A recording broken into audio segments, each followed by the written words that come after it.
Srikakulam Medicover hospitals doctor M Sriranga consultant paediatric intensivists మరియు neonatologist వరదైన మరియు ప్రాణాపాయకరమైన diffuse ఎన్సెఫటలైజ్ తో బాధపడుతున్న 12 ఏళ్ల విద్యార్థి కార్తిక్ పౌలాను విజయవంతంగా చికిత్స చేసి ప్రాణాలను కాపాడారు.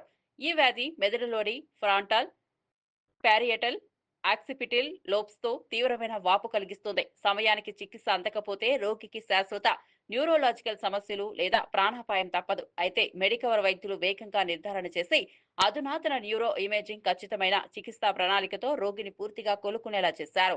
కార్తిక్ పరిస్థితి అత్యంత క్లిష్టంగా ఉండేది. మా ప్రాథమిక లక్ష్యం సెకండరీ న్యూరోజనల్ ఇంజురీని నివారించడం, తక్షణ నిర్ధారణ, ఆధునిక సాంకేతికత, సమగ్రమైన చికిత్సా విధానం ద్వారా పూర్తి స్థాయి రికవరీ సాధ్యమైంది. ఇది సమయానికి అనుకూల జోక్యం ఎంత ముఖ్యమో మరియు మా వైద్య బృందం అంకిత భావాన్ని స్పష్టంగా చూపిస్తుందని డాక్టర్ ఎం శ్రీరంగ అన్నారు.